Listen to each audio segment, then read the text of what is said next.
This episode is sponsored by Front End Masters. They have a terrific lineup of live courses you can attend either online or in person. Their upcoming course is JavaScript Framework Showdown with Brian Holt from Reddit. You can also get recordings of their previous shows like JavaScript The Good Parts, AngularJS, CSS3 In Depth, and Responsive Web Design. Get it all at frontendmasters.com. This episode is sponsored by Watch Me Code. Have you been looking for regular, high-quality video screencasts on building JavaScript done by someone who really understands JavaScript? Derek Bailey's videos cover many of the topics we talk about on JavaScript Jabber and are up on the latest tools and tricks you need to write great JavaScript. He also covers language fundamentals, so there's plenty for everybody. Looking over the catalog, I got really excited, and I can't wait to watch them all. Go check them out at javascriptjabber.com/watchmecode. This episode is sponsored by Component One, makers of Widgmo. If you need stunning UI elements or awesome graphs and charts, then go to widgmo.com and check them out. Hey everybody, and welcome to episode 109 of the JavaScript Jabber Show. This week on our panel we have AJ O'Neill. Yo, coming at you live from what used to be a block of ice but is now a bowl of soup. Joe Eames. Hey everybody. Jameson Dance. Hello friends. I'm Charles Max Wood from devchat.tv, and we have two special guests this week, Misko Hevery. Hello. And Vojta Jína. Hello. I was very careful to say those right. Yeah, you are cool. You did it totally right. Do you guys want to introduce yourselves really quickly? Sure. My name is Misko. I am the guy who started Angular, not knowing what it would become. I've been working on it ever since for about 5 years now. Vojta? Yeah, my name is Vojta. I've been working with Misko and a bunch of other crazy guys on AngularJS. I think I joined the team a little bit over 3 years ago. I like testing, I like functional programming, and I like music. I play the trumpet. I think that's about it. That's sweet. So here's what I want to know. How can people be part of the Angular team 3 years ago when we all know that no one had ever heard of it before 2 years ago? That's a good question. Time travel. Probably. So you went back in time to work on it for another 2 years to get it to the state that it's at now? Angular is so good it warps time. All right. Can you just warp again and get version 2 out then? Working on it. Well, couldn't you warp back 6 years ago and work on it then so it's ready now? That's the discussion we always have when we come close to a deadline is we could either work more on our code or we could work on a time machine and be years late and still ship on time. Right. Exactly. Anyways. So we brought you on today to talk about dependency injection. Now, I know Angular does not rely on dependency injection at all. Right. That's an interesting way of putting it. It's a lie. I'm actually excited, what are we going to be talking about? Because I'm not sure how long is supposed to be this podcast? 2 hours. Yeah. Yeah. Okay. Give or take an hour and a half. I don't think I know that much stuff about DI to talk about it for that When you long. talk about code examples, you just pronounce every symbol separately, and it stretches it out a lot. Okay, that might work. So my understanding of dependency injection is actually relatively simple. Is there more to it than passing some object in that gets stuff done to it inside of the scope? Well, I know there's a better definition than that. Differently. Okay. I think dependency injection at its core is simply saying that instead of looking or creating your dependencies, you simply say, you declare them in your constructor. You say, in order for me to do my job, I need help from object X. And you simply ask for that object in the constructor. And it basically becomes not your problem. It becomes the problem of whoever's constructing you to also supply all the dependencies to you. When I explain these things, I always try to split it into two things, which is one thing is dependency injection as pattern, which is something that Misko just described, and then something we call dependency injection container or framework, which is the framework that can do the wiring or assembling together. So it basically takes all the little components of your app and assemble it together based on some declarative annotations or something. I have to say I like your definition for dependency injection way better than mine. Okay, cool. So are there trade-offs then between maybe explicitly declaring dependencies as opposed to passing them in a constructor? No trade-offs. It's great. Of course That's there are interesting. trade-offs. My code feels differently. Okay. I think it's it depends whether we are talking, I think the pattern is, it has many advantages, especially for testing and for better code reuse and maintainability. I'm pretty sure it has some downsides too. For instance, I think you have to type a little bit more. And that's basically why we use these dependency injection frameworks or containers, because they help us with this problem of typing too much. So, question though. I've heard it said several times that dependency injection makes testing easier, but I'm not really sure that I buy that in terms of the alternate solutions. Like, for example, with require.js or with common.js, you could just overload the require function and provide an alternate module just as well. So are we saying that dependency injection is easier to test than using script tags? Or are we saying that it's easier to test in relation to the other module? You're on the right track with the require and module system. And if you squint a little bit, require is actually a form of dependency resolution or form of dependency injection. The difference being that require.js runs exactly once at the beginning to bootstrap your application. Right? Once the classes get loaded, the require.js doesn't do anything. This is in a contrast to dependency injection, which over time can inject different things. So once you load a particular module in require.js, like you have to restart the VM to get a different module in there. Whereas with dependency injection, you're dealing with instances rather than classes. And so you can, every time you invoke the injector, you can have a different set of dependencies. So in a way, require.js is dependency injection for your code, whereas dependency injection is DI for your instances, if that makes sense. Essentially, when you start doing testing, when you write unit test, every unit test is basically a little app. So in every unit test, you do like little bootstrap. And so in a static language, like in Java, for instance, it would be much harder. But because of the way JavaScript is very dynamic, you can monkey patch and like overwrite anything. And therefore, yes, you can test it with require.js, because what you do is some kind of hack where you load module X and you overwrite it to some mock value. And then in another test, you again like monkey patch that state to something else. That works, you can do it, but I think it brings many problems. Like, you know, you need to clean up after every test and just... Really what my point was is that the way that Angular does it with the, you pass in the variable names into a function, that is just one of the mechanics of the framework. Like, you could have just as easily used a require syntax, a syntax that looks like require, and it still could have done all the work behind the scenes that Angular is doing. It's just, I was just trying to bring up the difference between the mechanics of the dependency injection with function names versus the mechanics of one of the other module systems. Like, they could all have the same ease of testability if they had the bit on the back end that when the function gets called, it reinitializes or whatever. So I would say almost, because if you do what you're just describing, which means, let's take like all DI stuff, but let's use the semantic or like the syntax of require.js, you would, with require.js, it would be actually the same, because yes, require.js, you have like the array of all the stuff that you want, and then you get them as argument. That would be the same. But if you did like common.js, where you do like var x equals require something, that would be more like service locator pattern, which is very similar, but the difference is that even in your test, like, you need to create this kind of context and then pass in the context. And each of those components will kind of look up or like will request whatever they want imperatively.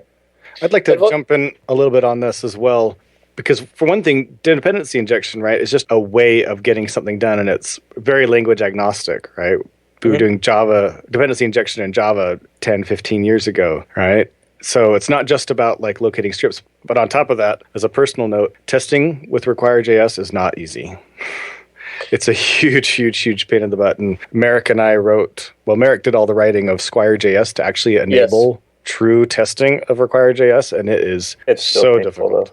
Yeah, I actually wanted to mention this library. Like, that's a good example of the problems that you have with require.js, because you have to monkey patch the context, like, in order to override the services.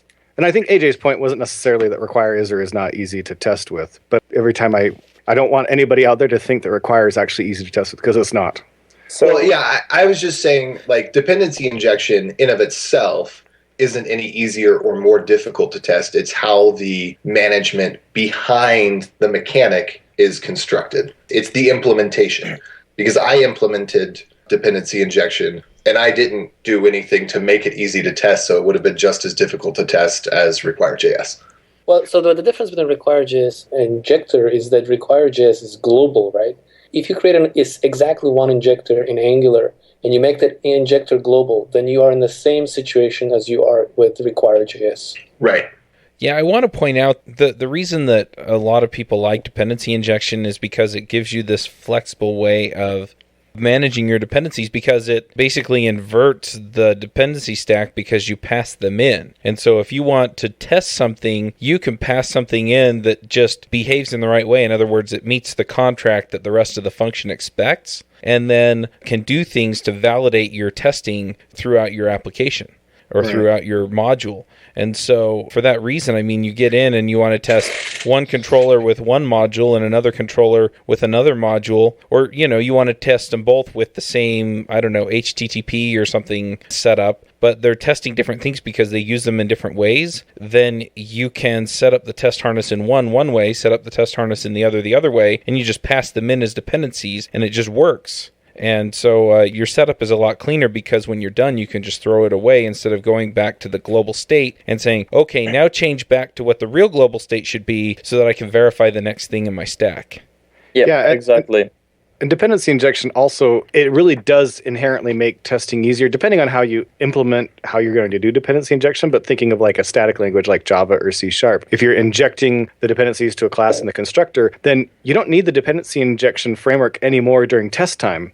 You just simply, when you instantiate the class, you pass in whatever objects you want to be those things when you construct the class, right? Or in the case of JavaScript, if your dependency injection is built around a function and your function takes in parameters and that's your dependency injection, then when you go to test that function, you can just have to pass in objects that match the interfaces of what the real objects are, and your test objects can be something entirely different. So you can completely scrap the framework when it comes test time. It's during runtime when you need the framework. So dependency injection from that standpoint does really enable testing and makes it a lot easier.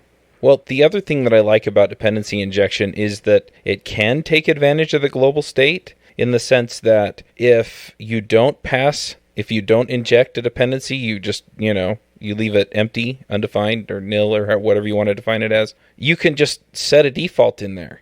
So you go in and you say, well, if it's not defined, then define it to this, and then it'll just behave in a default way with a default dependency. And so if you're concerned about global, having this global state or being able to inject if you need to, you can do both.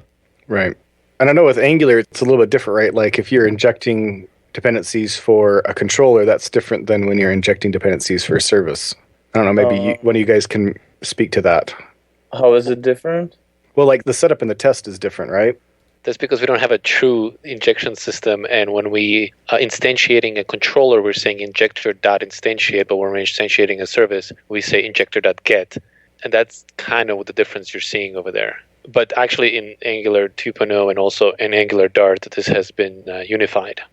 Oh, really? That's interesting.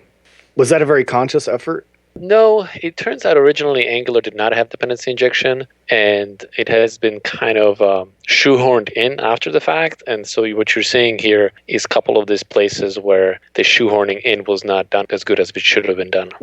Really? I actually am surprised to hear that. I kind of thought that when you built it, DI was part of the original idea to begin with. See how good I am at refactoring code? He may have refactored your memory too. That's right. But DI has been in Angular for quite a long time. So I was there at the beginning, but it has been there before anybody else worked on it except me and Adam Abrams. So Misko, I know that before you did Angular, you were big into testing and to begin with over at Google, right? So when you built Angular, was it not as testable to begin with, or did you just have other ways of testing that didn't involve DI and then added it later? No, testing was always part of the code I have written. It's just that originally the goal of the system was slightly different. The goal was for the web designer, somebody who doesn't necessarily know how to program, to be able to add a bunch of tags into HTML and turn static HTML into a dynamic kind of interactive page. And for that world, you don't necessarily need dependency injection because others are not really adding behavior to it. It's not until later on when we kind of turned it into a framework which was meant for web developers rather than web designers, the need for dependency injection really come to be. Interesting. So right from the beginning, it was more about being the DSL for the web. Yeah, the idea was, what if you could take a static HTML page that you load out of file : / and just add a bunch of extra tags into it, and all of a sudden that page could persist itself, send an email, store the form that you have filled in, so when you come back later, you can see the same form again. Cool. I was just curious, at what point did it grow into something else? So it grew into something else when I was working on a project at Google, which is now called the Google Feedback. And we were building something in Gwt, and I was getting really frustrated just how unproductive I was being, and kind of basically told the team, I'm toying with this idea on the side, and I bet you many of these ideas could be reused here, and we could build the application much faster than we could build it in Gwt. So the boss kind of called me on it and said, sure, if you think you can rewrite it in a couple of weeks, give it a try. And a few weeks later, I actually did rewrite it, kind of a hacked up version of Angular. And ever since then, people were like, maybe this is worth pursuing more. And so this is the point where Angular stopped being a web designer tool and started being really for web developers. So I have a question that's kind of going back a little bit to the dependency injection in general idea. I've heard the whole idea of building dependency injection into a framework. In some ways, it kind of conflicts with module systems like Require.js or Browserify or whatever. If those module systems that existed were more friendly to testing, do you think that frameworks would need to build in their own dependency injection systems? Yes. And again, I want to point out that frameworks such as Require.js and Browserify are concerned with loading static code into the VM. This is a very different concern from dependency injection. Dependency injection is concerned with creating instances of that code that was loaded using Require.js. So you can think of the Require.js as very fancy way of inserting script tags into your application, whereas you can think of the dependency injection system as a very fancy way of calling the new operator on your application. So the two, while very similar and have the same vocabulary and in some ways deal with the same thing, are actually concerned with two very distinct things. That makes sense. So wouldn't it be possible though for a library loading app or system like Require to actually do both and make it friendly and make it work enough so that you wouldn't need a separate DI? Or yeah, I think Vojta can speak more to that. Well, I think we tried with the new DI. We tried to I wouldn't say put it together because it's still these are still two separate things. Like we have module loader, which is either ECMAScript 6 loader or Require.js, and then we have DI framework, but we just try to make sure you don't have to type too much, so basically for instance, in current Angular 1.x, you have to define something like DI module so you can load the code into the dependency injection framework. And so if you are using Require.js as well, then you end up with basically defining two kinds of modules for everything, like DI module and Require.js module. So with the new DI system, we try to simplify this so that in most cases you don't have to define any sort of modules. You just use the default Require.js or any other module loader modules, and DI can consume those. So it's much simpler, but it's still these two things are still separated. So I want to add to that a little bit, which is if you step back from Require.js and dependency injection system, and if you realize that JavaScript is kind of unique because code and data is one and the same thing, right? You can create a function and you can pass it around. And function, if you think about it, is code. This is not the case in Java. You can't dynamically create classes and pass them around.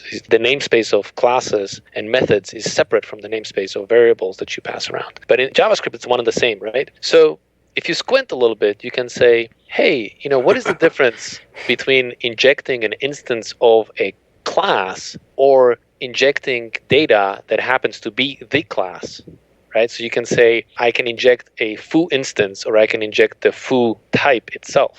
And if you look at it this way, and then if you say, well, really what tools like Require.js do is they load or dependency inject the types rather than the instances of those types.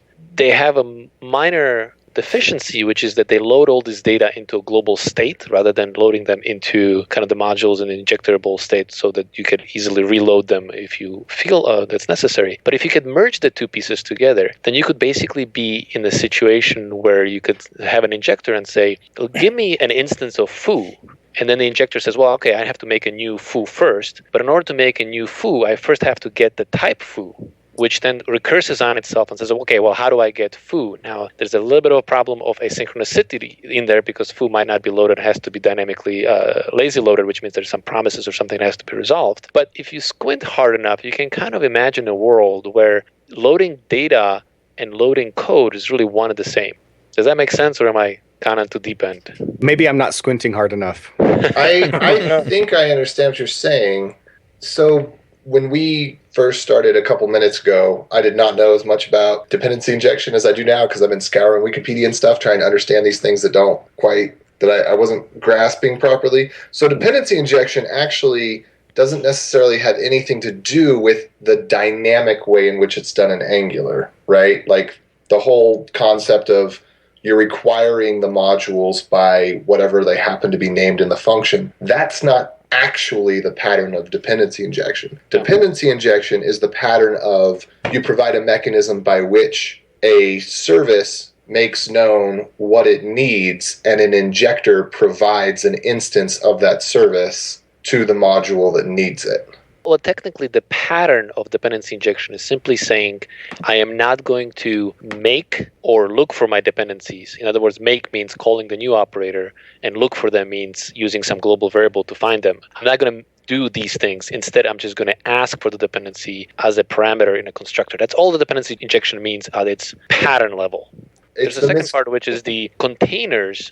If you have this pattern that you simply say, I'm not going to look for things, I'm going to ask for things, then an interesting property emerges out of the system, which is that if you say, I want to make a new foo, you say, okay, well, how do I make a new foo? You just call new foo. Okay, but foo has arguments. So if you can reflect upon the arguments, and this is the part that I had through these annotations thing, if you can reflect upon the arguments, then you can say, oh, I see, the foo requires bar. Therefore, in order to make foo, I first have to make bar. So you get into this kind of a recursive pattern. Once the bar is constructed, then you can take the instance of it and put it instead of foo, and then you can construct the foo. And so you realize that if you follow this pattern of declaring your dependencies, then you can self-assemble the application. That's just kind of a property that happens automatically without any kind of extra effort. And because it happens automatically, then you can build a framework around it that says, okay, if somebody asks for a particular instance of something, then just recursively resolve the arguments of the constructor until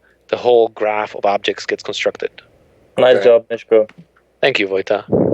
I agree with you. The earlier point about squinting. So imagine you're in the world, you're running an application, right? The application is already constructed, and one of the controllers says, I need to get a hold of a user object, which is on a database, it's on a server, right? So it has to go and fetch the data somehow. And one way to think about it is saying, well, instead of me writing the code that I have to go fetch a user data, what if I could just say, in my constructor, I just need the user data, right? Now it becomes a problem of the container rather than the problem of the code to go fetch the data. And if you can do that, then all of a sudden you're in the world where like, hey, you can just name your data sources and they get injected into your code base, and you can no longer have to deal with loading the data yourself. And now if you take one more step and say, wait, well, what's the difference between loading data and loading code? And it turns out that in JavaScript there is no difference.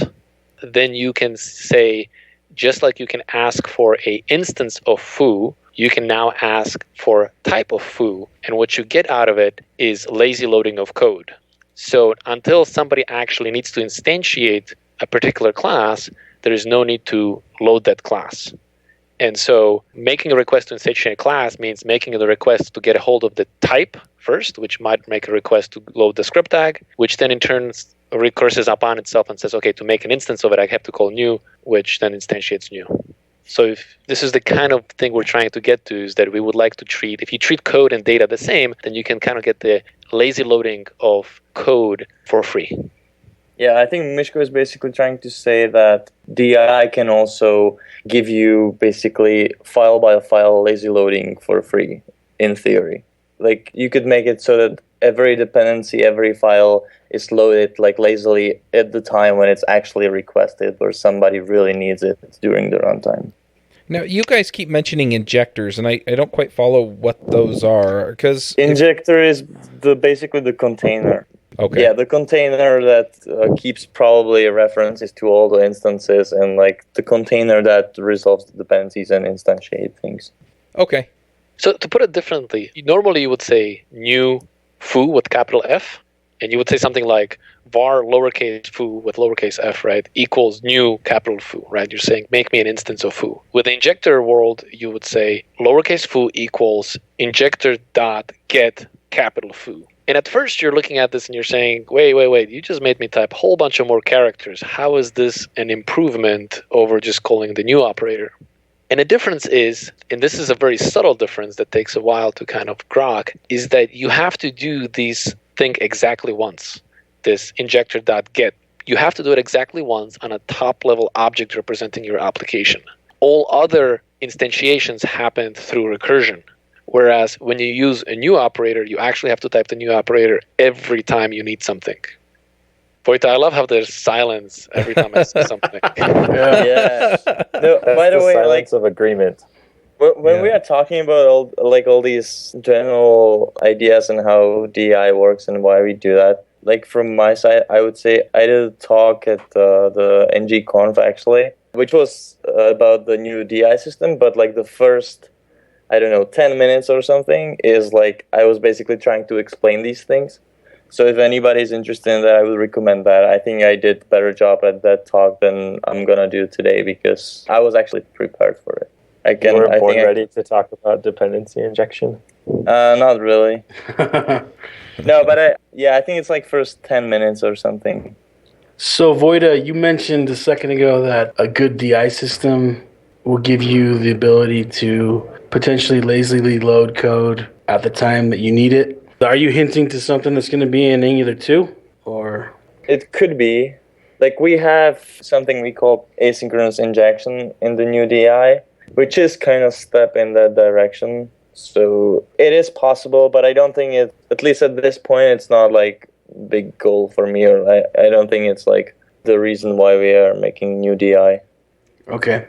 Do you want to talk a little bit about what is new with the dependency injection in Angular 2.0?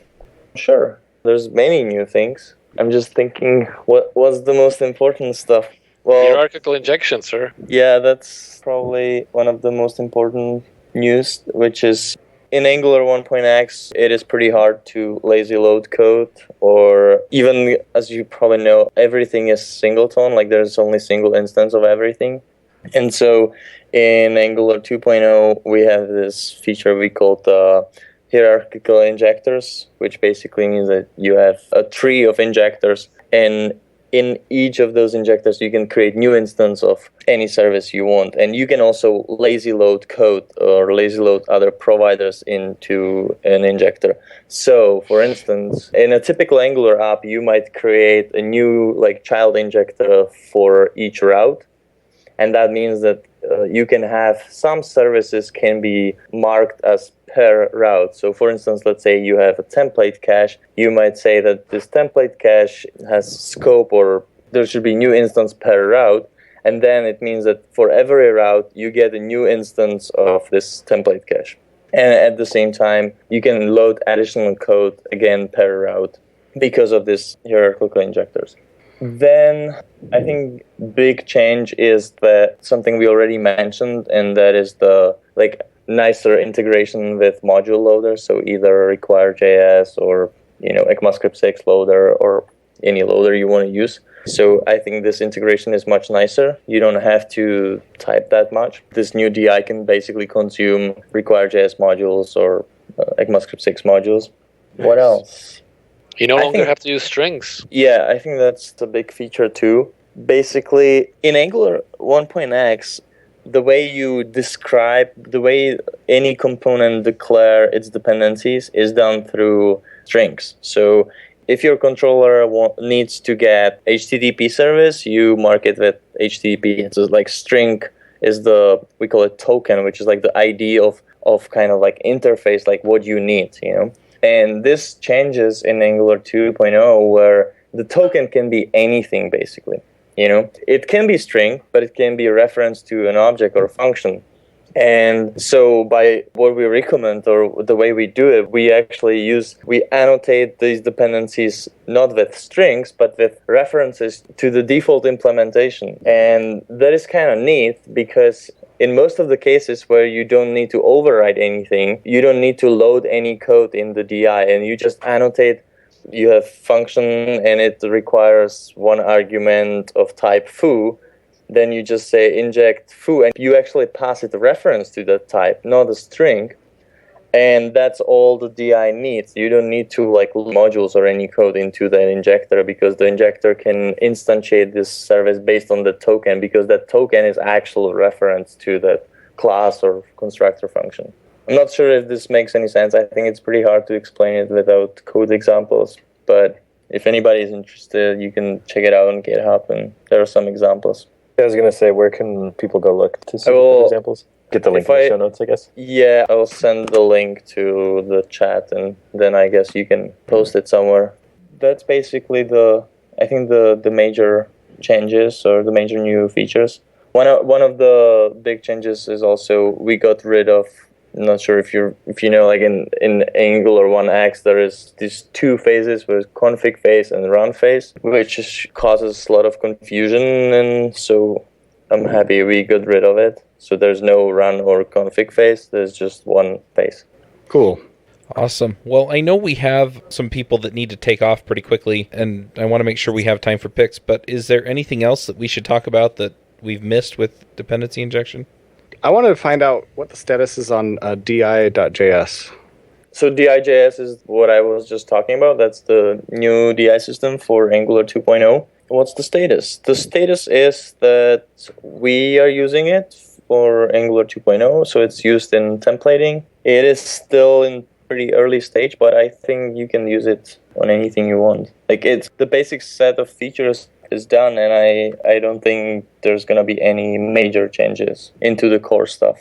I'm still working on it, and we are still trying to figure out better ways how to do it. There is many open questions and problems that I'm not sure how to solve properly that I would be really happy about, but I think the core stuff is not going to change. Has anybody else actually utilized it that you know of? I don't know. I know that there are people experimenting with it, especially in project in Node.js. That's one of the things that I should probably mention too, that this new DI is designed to work both in the browser. We use it on Angular, so that's in the browser, but it's also designed to work in Node.js. At some point, I would like to refactor Karma to use this DI instead of the old kind of custom DI that I made for Karma, but I'm not sure when that's going to happen. But it will. I just don't know when. It sounds like a call for help. Oh, yeah, totally. I would totally accept pull requests with that. There is 7 open issues now, so it's very active. No, this is actually one of the very few projects that I keep up with issues, so I actually triage them pretty quickly. 7 open issues and 38 closed. Isn't that awesome? That sounds like a good ratio. Yeah, that's great. If you look on Angular, it's going to be 7 millions and 30 Those scrubs. Awesome. Yeah, so it's pretty nice little tiny project, so don't create any issues. If you ask for help, that issues number is going to go up, so Yeah. Okay. cause yourself problems. Yeah, 7's a really good number. You probably should just stick with that one. Can you freeze GitHub issues so that people can't post issues? So, Yeah, you could turn them off, but I think what you could do is just keep number 7 open. Keep it your furthest goal, right? I see. Let people open up number 8, but always fix number 8 and close it immediately so no one sees it. You don't want to encourage anyone. Sounds like you could, instead of linking to the issues, you could link to a specific issue, like issue number 3, and be if you have an issue, comment here. All right, let's go ahead and do the picks. Aaron, do you want to start us with picks? Yeah, I've got a couple picks. I got 4 of them. So one of them is jstherightway.org. I thought that it was a good spot for people learning JavaScript to go kind of just see, hey, who are some of the main players I can follow? What are the same main frameworks? What are some of the more popular tools, gaming engines? What is the history of it? I just thought it was an all-around good site. I liked the look and feel of it. So I want to pick jstheright.way.org. And then I want to pick DevFest Family. It was a small family developer conference that was put on locally, and we had a lot of kids show up, and we had a lot of people write their first lines of code, and it was a great experience. If you guys see any DevFests in your local area, if they have anything to do with families, I mean, you should definitely take your wife and kids or whoever your family is to the event, because it's a lot of fun. And then the last two are two books. So one of them is Ready Player One. Have any of you guys read that? Yes, loved it. Absolutely loved it. So it's a book I could not stop listening. I binge listened to it. It's about 80s pop culture and video gamers, and there's an Easter egg hidden somewhere in the biggest game ever written, and it's a fictional novel. Fictional novel. Humanity kind of obsesses around playing the game nonstop till they can find it, because the winner gets a fortune, bigger than you can measure. But it's a really cool book, and I couldn't stop listening to it. I thought it was awesome, and it's got all the 80s pop culture you can handle. It was a lot of fun to read. The other one is called The Lost Boys. It's by Orson Scott Card, and for me, it was basically a book about someone a lot like me, so I really identified with it, and I thought it was going to have a real cutesy type ending, and then within the last chapter, there's this programmer guy, and he's a lot like me, and all of a sudden his family goes through this huge tragedy, and I'm in tears, and I'm in my car driving on the freeway. It was a great read though. So The Lost Boys and Ready Player One are the two books I'll pick. Now, you said you listened to them? I listened to them in the car. I have a 35-minute commute each way, so I listen to books. Is that on Audible? Yeah. Awesome. All right, we'll try and get links to both Audible and Amazon. Cool. AJ, what are your picks? The Wikipedia article on dependency injection, because up until just now, I'd never heard it aside from in connection with Angular, and I didn't grasp the way that Angular does black magic on functions is not dependency injection. Dependency injection is what it does behind the scenes in handling those dependencies, which was adequately explained today.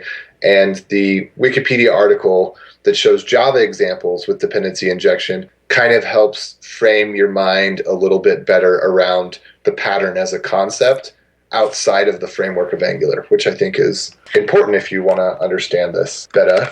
Also, there was this article that is perhaps has kind of a negative slant to it. It's thought-provoking if you look at it in the right light, but it's the unstable future of AngularJS. I think that AngularJS has a stable future.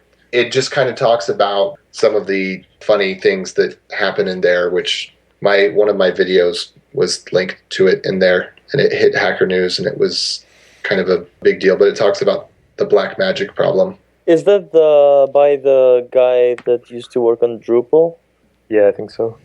That was actually good reading. I read that article. I think it was some good ideas there, or good opinions. Yeah, they're good opinions, but I just don't want to come across because I kind of buffeted a little bit with you guys about, the meaning of things, and I don't want to come across as anti-Angular. I really like Angular, and if it's the article I'm thinking about, I think it was good thought, It was obvious that guy had experience from, working on, pretty successful and big project, Well, I just sent a link to it. You tell me if it's the same one. Anyway, and then I just came up with a little example of static versus dynamic versus automatic dependency injection that I'll have in the show notes. I guess that's not really a pick, just something to put in there. And I will pick rock climbing because it's good. I found out that you can put your thumb over top of your index finger and it gives you a better hold. I don't do a lot of rock climbing, but somebody was showing me how to scale a wall, and they rock climb, and that's what they taught me, and it makes it easier if you ever want to climb a wall.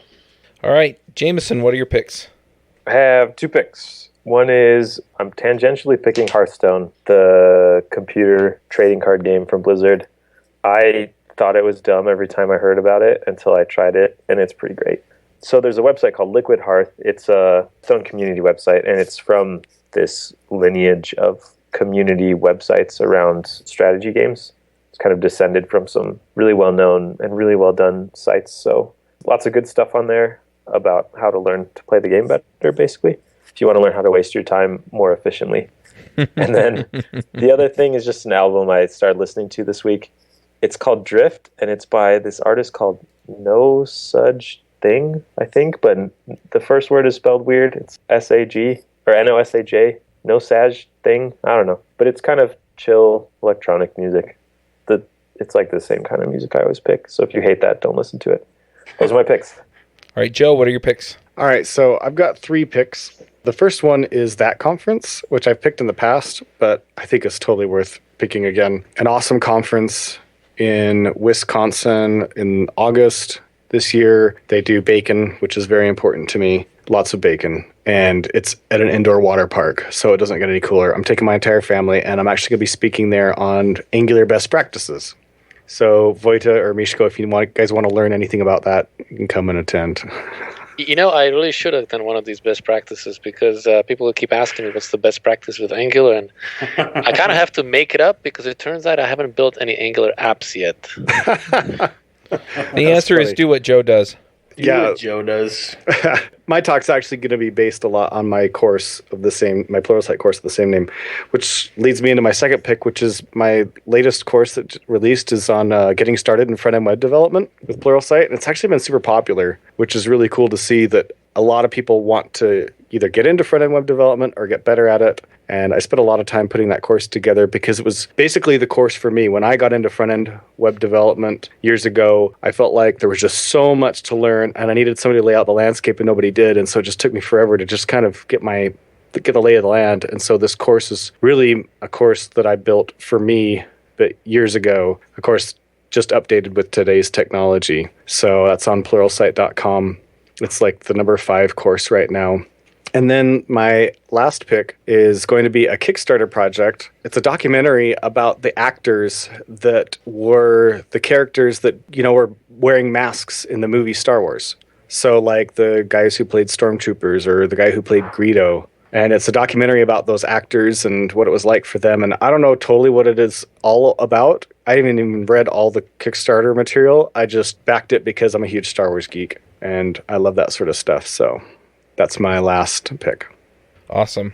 I've got a pick or two. One of them is I've been looking at standing desks for a while, and I currently have the Lifehacker IKEA. You get an end table and a shelf, and you screw the shelf onto the end table version. It works fine, but I keep thinking I want one that adjusts, and I found one that you basically build for yourself. They use pine wood and a tabletop, but they show you how to put it together with the linear actuators to move it up and down and stuff. And overall, they spent like $200 to $250 in parts, and then built it themselves. And so anyway, that kind of got me interested, so I'm going to pick that. And I'm also going to pick a book. This was where I was first sort of introduced to dependency injection, and that is Practical Object-Oriented Design in Ruby. And they give some examples in both tests and code in the specific chapters related to that. So I'm going to pick that as well. Misko, what are your picks? Well, it's going to be non-traditional. So I have 2 kids, and I'm really into trying to figure out, into parenting, etc. And I read this one book a while ago that I thought was really interesting. It's called How to Talk So Kids Will Listen and How to Listen So Kids Will Talk. And it contains a lot of practical information and about, what to say in what situations. The reason I really like this book is because after reading this book, I was like, yeah, I know how to talk to my kids. And then I realized, wait a minute, my boss does the same exact thing to me. So it turns out that kids are people too. And all these tricks are just like good empathy listening and like good ideas to anybody. And it's explained in very practical terms, and I really liked it. So we all are all kids at all ages, and I guess I am kid to my boss because he uses those tricks on me. It's a great book. Awesome. You just spent some of my dollars. Actually, more specifically, you just spent some of my Audible credits. Vojta, what are your picks? I'm going to do one pick, and that is I'm going to pick a guy. His name is Rich Hickey, and it's the guy who wrote Clojure, which is basically Lisp that runs on top of JVM. And I kind of got really excited about his talks and stuff recently. I would say in a similar way I was exciting about testing like 4 years ago. I'm now exciting again about functional programming and using immutable structures. And the way he thinks about things is just, I think it's great. And I think we could learn a lot from that. And so, yeah, I will send you a link to some of his talks. I think the most famous is probably called Are We There Yet? I really recommend any of his talks. It's fun. And I think that's about it. Sweet. All right. Well, thanks for coming. Really appreciate you guys taking the time. Yeah, thanks, guys. That was a lot of learning that just happened. Thank you. Yeah, no kidding. Thanks for having us. Thanks for having us. Yeah, it was fun. Sexy voices like yours, we'll have them anytime. Hosting and bandwidth provided by the Blue Box Group. Check them out at bluebox.net. Bandwidth for this segment is provided by CacheFly, the world's fastest CDN. Deliver your content fast with CacheFly. Visit CACHEFLY.com to learn more. Do you wish you could be part of the discussion on JavaScript Jabber? Do you have a burning question for one of our guests? Now you can join the action at our membership forum. You can sign up at javascriptjabber.com/jabber, and there you can join discussions with the regular panelists and our guests.